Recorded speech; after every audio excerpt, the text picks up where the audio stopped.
పరలోకమందున్న తండ్రి యెహోవా దేవుడు జ్యోతిర్మయుడైతే కుమారుడైన క్రీస్తు కూడా జ్యోతిర్మయుడే. పరలోకమందున్న తండ్రి ఒకే సమయంలో అన్ని స్థలాల్లో ఉండగలిగిన సర్వాధికారము గలవాడైతే కుమారుడు కూడా అదే అధికారము కలిగిన వాడై ఉన్నాడు. పరలోకమన్న తండ్రి ఎలాగ సింహాసనాసీనుడై ఉన్నాడో కుమారుడు కూడా అలాగే సింహాసనాసీనుడై ఉన్నాడు. తండ్రికి మరణం మీద ఏ అధికారం ఉందో కుమారునికి కూడా మరణం మీద అదే అధికారం ఉందని నిరూపించాడు. 4 రోజుల్లో చనిపోయిన లాజర్ని సమాధి నుంచి బయటకు తీసుకొచ్చాడు అంటే మరణం మీద ఆయనకు అధికారం ఉందని రుజువు చేశాడు. ఒక విధవరాలు కుమారుడు పాడి మీద మోసుకుని పోబడుతున్నప్పుడు ప్రభు పాడిని ముట్టి దించండి అని చెప్పి ఆ చిన్నవాడిని పైకి లేవనెత్తి, ఇదిగో నీ తల్లి నీ కుమారుడిని అప్పగించాడు అంటే ఆయనకు మరణం మీద అధికారం ఉందని నిరూపించాడు.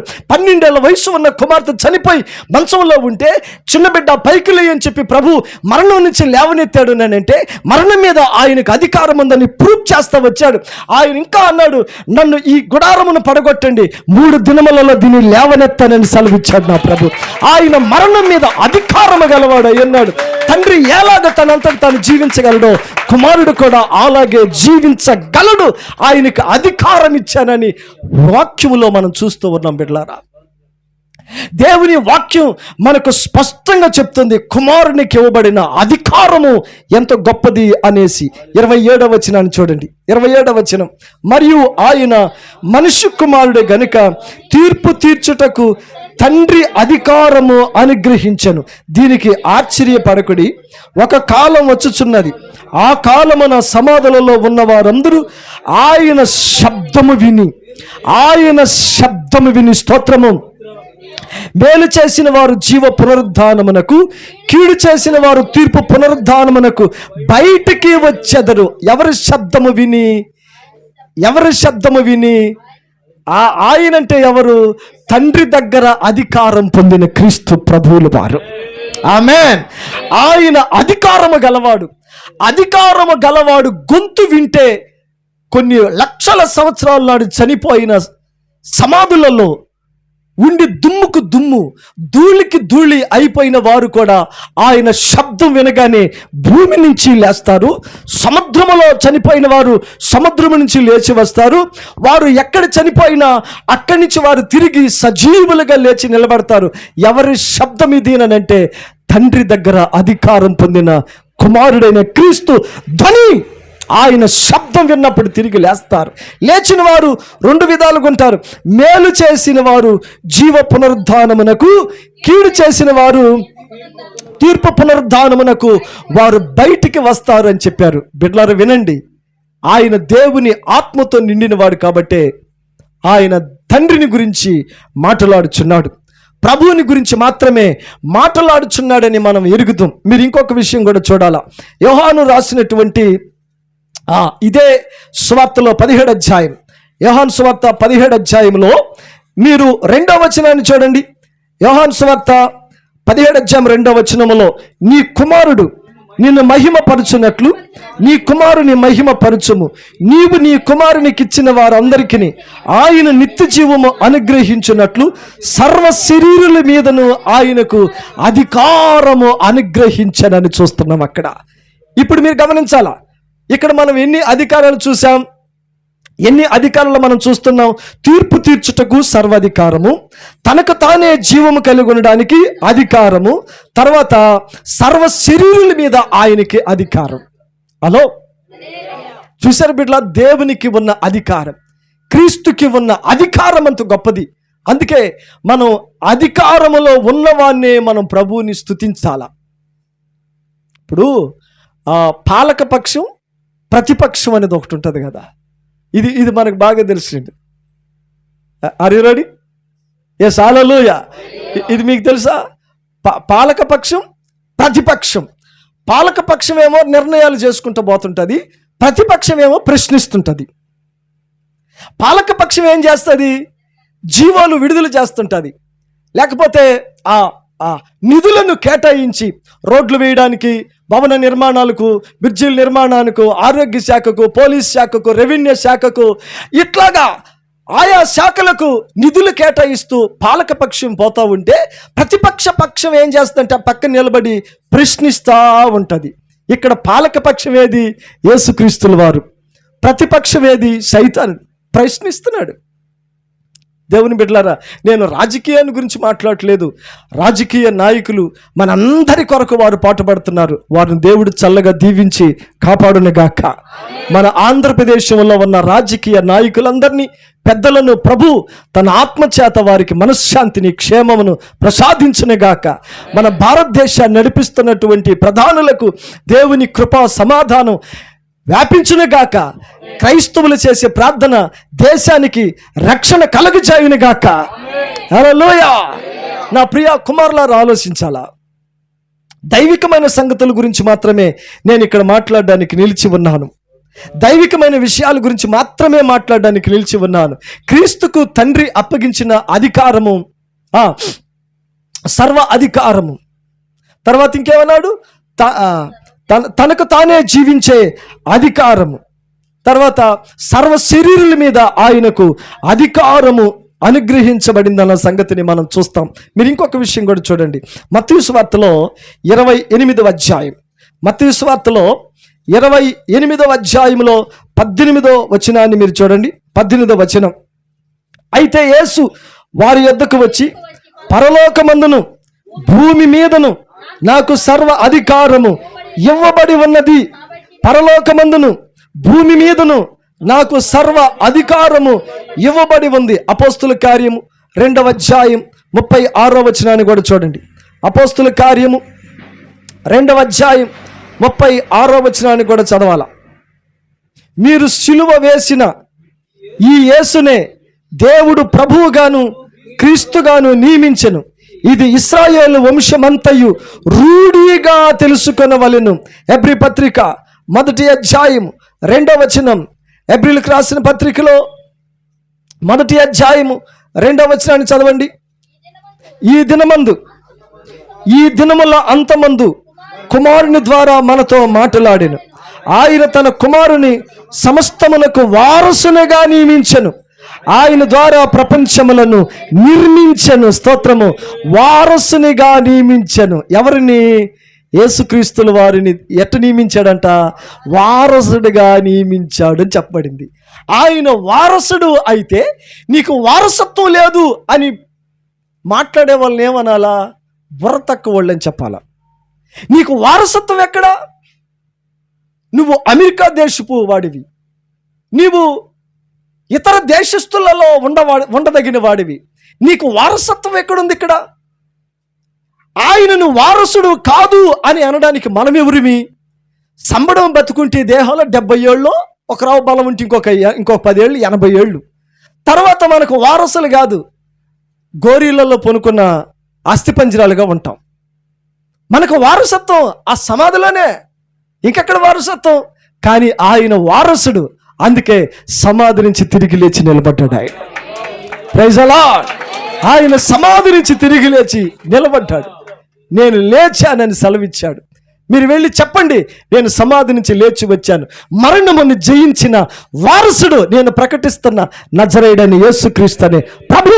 ఆయన రాజులకు రాజు, ప్రభువులకు ప్రభు అయి ఉన్నాడు. నా ప్రియ కుమారులారా, మీరు గమనించండి, ఆయనకు సమస్తమును అనుగ్రహించాడన్న సంగతిని మీరు ఇంకొక విషయాన్ని గమనించాలా. ఇంకొక విషయాన్ని మీరు ఇక్కడ ఇంకొక సంగతిని మీరు గమనించాలి. అదేమిటినంటే, ఆయనకు సమస్తమును అప్పగించను అన్న దగ్గర మీరు చూడండి. ఎక్కడ చదువుతారు మీరు? మీరు ఇంకొక దగ్గరికి రండి. మీరు ఇందాక చదివింది యోహాను సువార్త 3వ అధ్యాయంలో 33, 32, 33వ వచనాన్ని చూడండి. ఆయన సాక్ష్యము అంగీకరించిన వాడు దేవుడు సత్యవంతుడు అనే మాటకు ముద్ర వేసేవాడు. ఏలయనగా దేవుడు తాను పంపిన వానికి కొలత లేకుండా ఆత్మను అనుగ్రహించిన గనుక ఆయన దేవుని మాటలే పలుకును. తర్వాత తండ్రి కుమారుని ప్రేమిస్తున్నాడు గనుక ఆయన చేతికి సమస్తమును అప్పగించాడు అని చెప్పబడింది. కుమారులారు గమనించాలా, ఇక్కడ అప్పగించే దగ్గరకు ఒకసారి వస్తాను. మీరు ఒక ప్రాముఖ్యమైన సంగతి చూడండి. దేవుడు అప్పగిస్తాడు. సేవైనా, సంఘంలో ఉన్న చిన్న చిన్న పరిచర్యలైనా, స్వార్థకు నిన్ను పిలవడమైనా, సేవకుడిగా నిలబెట్టడమైనా దేవుడు అప్పగిస్తాడు, ప్రభు అప్పగిస్తాడు. మనం ఏం చేయాలి అంటే, ఏ ప్రభువు మనకి సేవను అప్పగించాడో ఆయనతో కలిసి సమకూర్చుకుంటా రావాలా. ఆయనతో కలిసి చెప్పాలి ఆయనతో కలిసి సమకూర్చుకోవాలా, సమస్తమును సమకూర్చుకుంటూ రావాలి.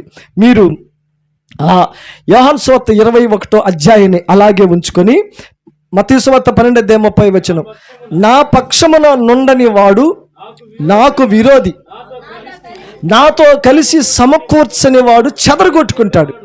నాతో పాటు అందరూ ఈ మాట చెప్పండి. నా పక్షమున ఉండని వాడు నాకు విరోధి, నాతో కలిసి సమకూర్చని వాడు చెదరగొట్టుకుంటాడు. కొన్ని సంఘాలు క్రీస్తు లేకుండా సమకూరుతున్నాయి. యేసు ప్రభు లేడు, ఆయనతో కలిసి సమకూర్చినవి కొన్ని కావు. అందుకే గబక్కని పోగవుతాయి, అర్జెంటుగా చెదిరిపోతుంటాయి. మొన్న 100 మంది ఉన్నారు బ్రదర్, ఈరోజు ఏమయ్యారు? లేరు, చెదిరిపోయారు. ఎలా చెదిరిపోయారు? అక్కడ విరోధం, క్రీస్తుకు విరోధమైంది ఏదో ఏర్పడింది. యేసుకు విరోధమైన సంగతి ఏదైనా కనబడితే సమకూరిన సంఘం చెదిరిపోద్ది. సమకూరుతున్న కుటుంబాలు కూడా చెదిరిపోతాయి. కొన్ని కుటుంబాలకు చాలా సమకూరుతాయి. వస్తువులు, వాహనాలు, వజ్ర వైడూర్యాలు, వెండి బంగారాలు, మిద్దె మేడలు, భూములు, బావులు, సెలయేర్లు కలిసి వస్తాయి. జనాలందరూ అనుకుంటారు, వాళ్ళకి చాలా సమకూర్చబడ్డాయండి అనుకునే లోపలే అన్నీ చెదిరిపోయి ఉంటాయి. సమకూరినవి ఎందుకు చెదిరిపోయాయి అంటే బుద్ధి లేనప్పుడు చెదిరిపోతాయి. సమకూరినవి ఎందుకు చెదిరిపోతాయి? బుద్ధి లేనప్పుడు సమకూర్చిన వాటిని చెదరగొట్టుకుంటారు. సామెతలో ఒక మాట ఉంటుంది, బుద్ధి లేని పొడుసువాడు ఒకడు ఉన్నాడు అనే పదం గమనించండి. మీ తాతల ముత్తాతల కాలం నాటి నుంచి సమకూరిన ఆస్తులు తర్వాత వచ్చిన వాళ్ళు చెదరగొట్టలేదా?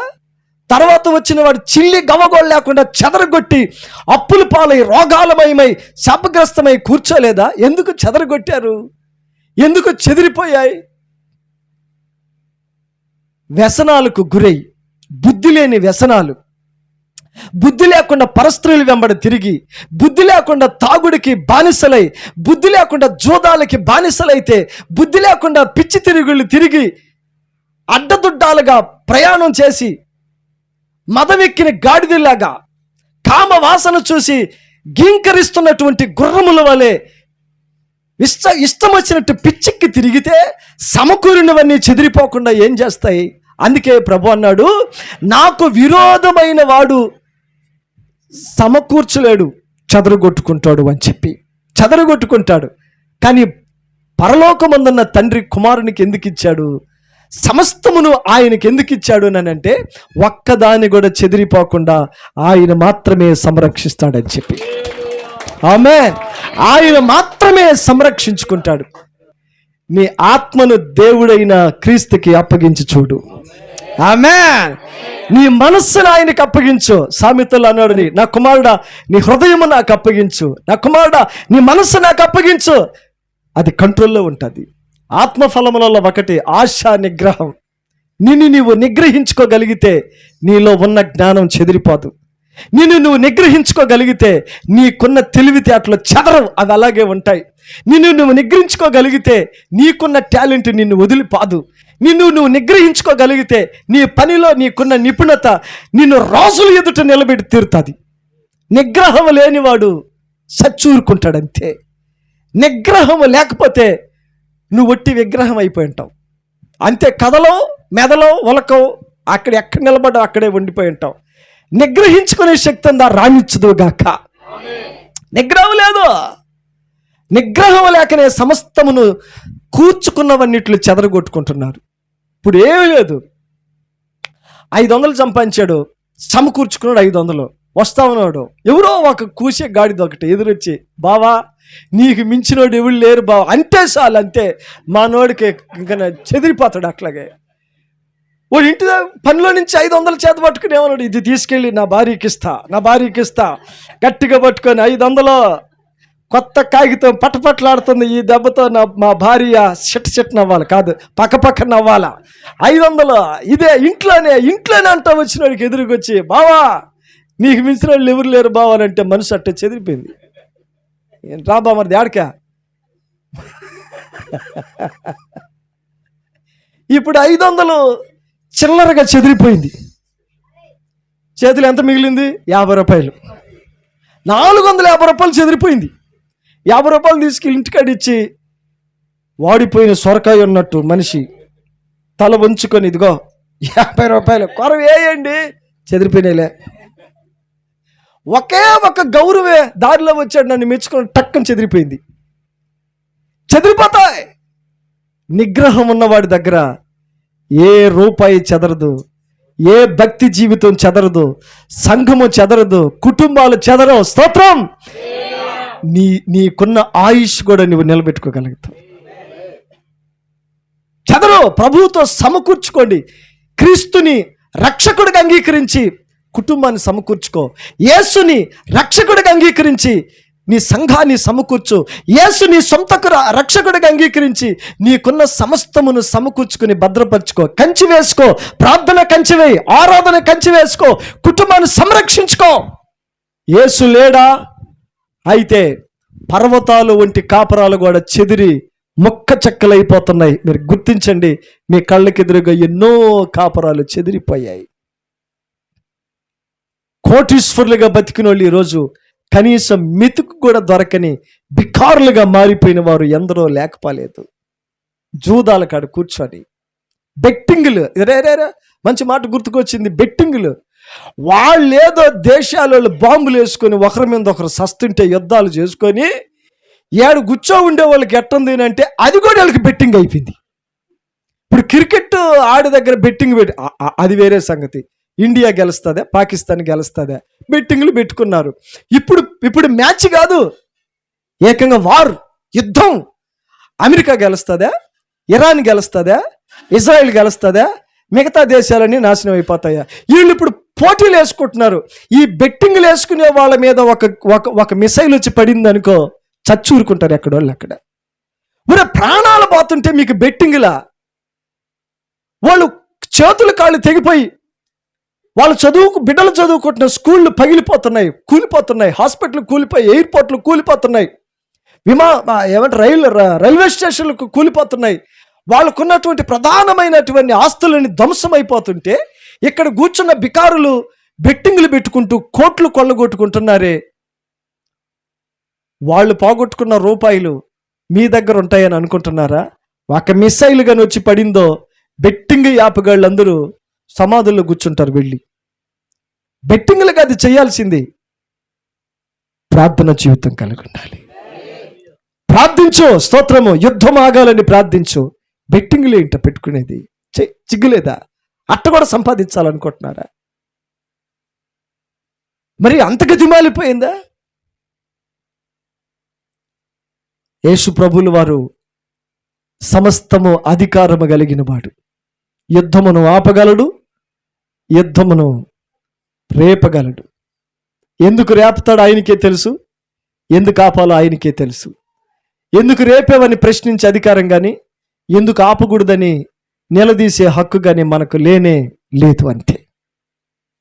కాకపోతే బతిలాడదాం, అయ్యా ఆపండి అయ్యా, పాడైపోతున్నాయ్యా, దేశాలు అల్లకొలరం అయిపోతున్నాయి, తల్లి లేక తండ్రి లేక బిడ్డలు అనాథులు అయిపోతున్నారు, భర్తలు లేక భార్య లేక స్త్రీ పురుషులు దిక్కులేని వారుగా అవుతున్నారు.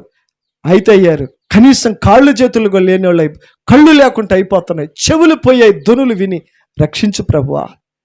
ప్రార్థించాలా, దేవుని వేడుకోవాలా. అంతేగాని బెట్టింగ్లు పెట్టడం ఏంటి?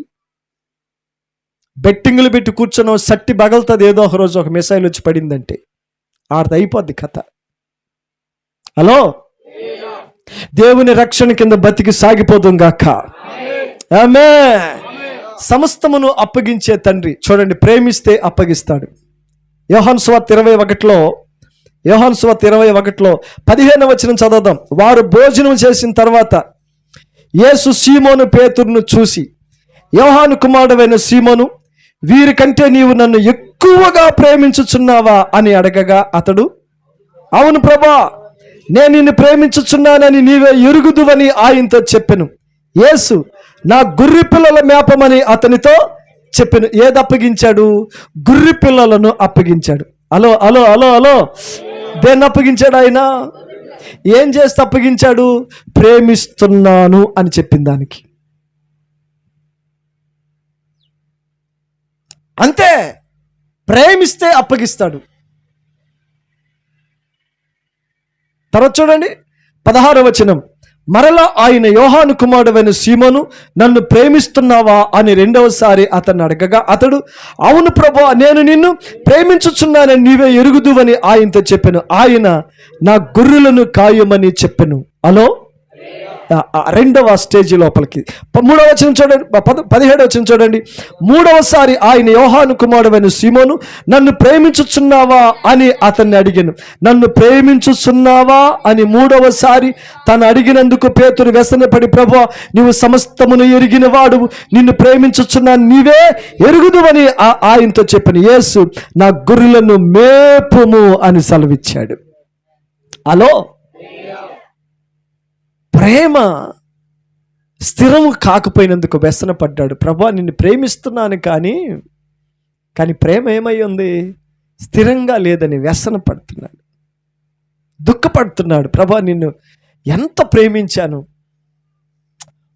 ఓ అమ్మాయి అడిగిన దానికి పేతురుని, నువ్వు యేసు శిష్యులలో ఒకడవ కాదని అడిగితే ఏమన్నాడు పేతురు గారు? యేసు ఎవరో నాకు అమ్మమ్మమ్మో, తొందరపడబాక, ఎవరినో చూసి ఎవరు అనుకున్నావు. నేనైతే పేతుర్ని కాదు, నాకు యేసు ప్రభు ఎవరో తెలియదు. ఇంకొకడు, నువ్వు గలలీడువు కదా, నీ భాష కూడా అదేనే. యేసు శిష్యులు, ఓ ఆగియా నువ్వా, నేను యేసు ప్రభు శిష్యుడిని కాదు, ఆయన ఎవరో నాకు. మళ్ళీ లోపలేముంది పేతురికి? యేసు ప్రభు అంటే ప్రేమ. మళ్ళీ పక్కనేముంది? వీళ్ళు ఎవరైనా చంపుతారేమో భయం. హలో హలో, లోపలేముంది? ప్రేమ. బయటకు చెప్తే వీళ్ళు ఎవరైనా కొడతారని భయం. ప్రేమ, భయము, భయము, ప్రేమ, ప్రేమ, భయం. ప్రభు అన్నాడు, ఏదైనా ఒకటే ఉండించుకో. మనుషులకు భయపడ్డావా? వెళ్ళిపో. మనుషులకు భయపడకుండా నన్ను ప్రేమించావా? నీ సిలువను ఎత్తుకుని నన్ను వెంబడించు, నాతో పాటు నువ్వు పరదేశంలో ఉంటావు. హల్లెలూయా, నాతో పాటు పరదేశంలో ఉంటావు. ఎవరికో భయపడ్డవేందాయి? నిజదేవుడిని నమ్ముకొని ఆయనతో వెళ్ళడానికి ఎవరికో ఎందుకు భయపడాలి? ప్రభువుని నమ్ముకోవడానికి ఎవరు పర్మిషన్ కావాలి? ఎవరిని అడిగి ప్రభు దగ్గరికి రావాలి? యేసు ప్రభువుని నమ్ముకోవాలి అని అంటే, నన్ను నాకు చదువు చెప్పినటువంటి టీచర్ ఉమామహేశ్వరరావు ఒక మాట అడిగాడు. రేయ్, యేసు ప్రభువుని నమ్ముకున్నావు, మీ అమ్మ పర్మిషన్ ఇచ్చిందా? యేసు ప్రభువుని నమ్ముకున్నావు, మీ నాన్న పర్మిషన్ ఇచ్చాడా? యేసు ప్రభువుని నమ్ముకున్నావు, మీ బావ మీ అక్కగారు పర్మిషన్ ఇచ్చారా? నీకు అమ్మాయినిచ్చిన మీ అత్తమామలు పర్మిషన్ తీసుకున్నావా? మీ బామర్దులు పర్మిషన్ తీసుకున్నావా? ఎవరు పర్మిషన్ తీసుకొని నువ్వు చర్చికి వెళ్తున్నావు? చిన్న పెద్ద లేరా నీకు అని అడిగితే నేను ఒక మాట అడిగాను ఆయన్ని. సారో ఒకసారి ఆగండి సారో, ఇప్పుడు నాకు ఫ్రెండ్లు ఉన్నారు, వాళ్ళు మందు తాగుతున్నారు, ఎవరు పర్మిషన్ తీసుకొని తాగుతున్నారు వాళ్ళు? చెప్పండి సారు.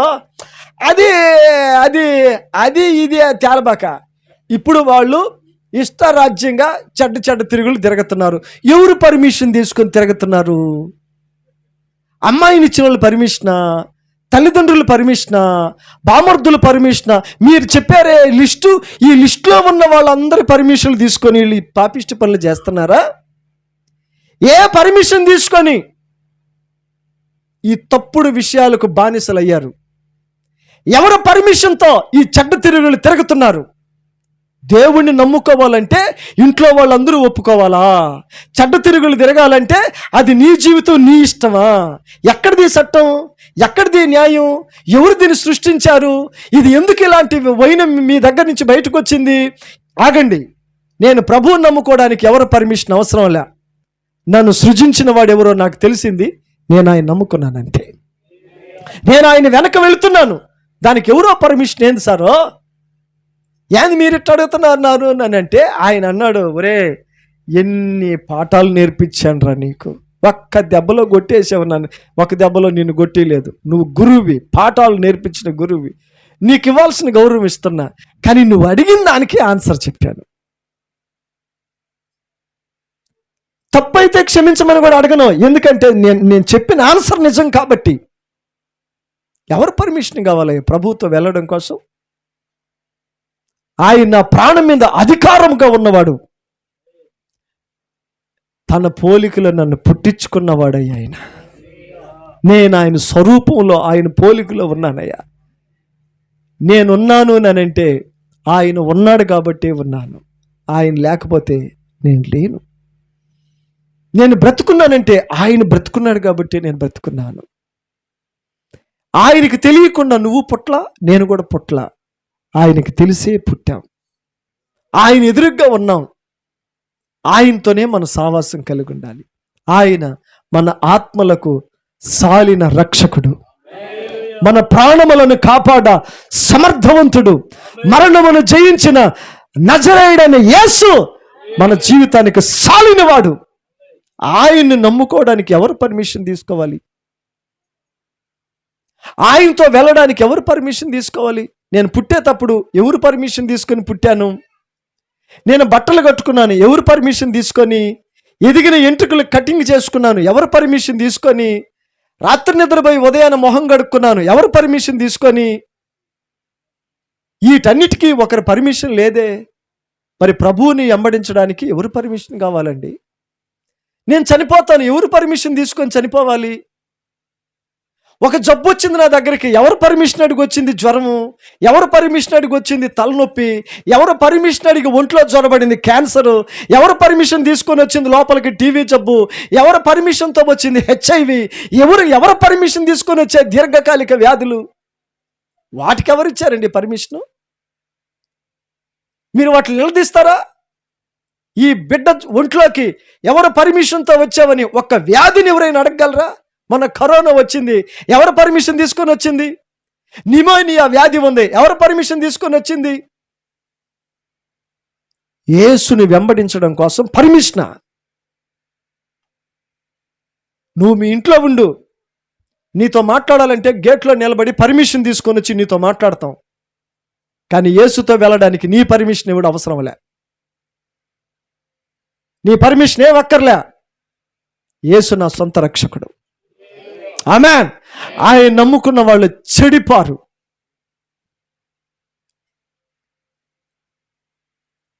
బతకడానికి ఆయన అడ్డం పెట్టుకున్న వాళ్ళు మాత్రం చెడిపోతారు. మీరు గమనించండి, ఆయన నమ్ముకున్న వాళ్ళు చెడిపారు. బతకడానికి ఆయన్ని అడ్డం పెట్టుకున్న వాళ్ళు మాత్రమే చెడిపోతారు, అంతే. ఇది మీరు మీ ఇంటికి కూడా అనుకోండి. ఇంకొకసారి చెప్పాలా, ఆయన నమ్ముకున్న వాళ్ళు, బతకడానికి ఆయన్ని అడ్డం పెట్టుకున్న వాళ్ళు మాత్రము చెడిపోతారు. ఇది నిజం, ఇది మాత్రం నిజం. ఆమేన్. అందుకే ఆయన్ని నమ్ముకుందాం, మనం బ్రతికే ఉందాం గాక. మీరు చదువుతారా? ఎక్కడున్నారు మీరు? యోహాను సువార్తలో 3వ అధ్యాయం, యోహాను సువార్తలో 3వ అధ్యాయం 31 నుంచి చివరి దాకా ఒకసారి చదవండి, ముగిద్దాం. పైనుండి వచ్చేవాడు అందరికీ పైన ఉన్నవాడు, భూమి నుండి వచ్చేవాడు భూ సంబంధి అయి భూ సంబంధమైన సంగతుల గురించి మాట్లాడు. పరలోకం నుండి వచ్చేవాడు అందరికీ పైగా నుండి తాను కన్నవాటి గురించి విన్నవాటి గురించి సాక్ష్యం ఇచ్చను. ఆయన సాక్ష్యము ఎవడు అంగీకరింపడు.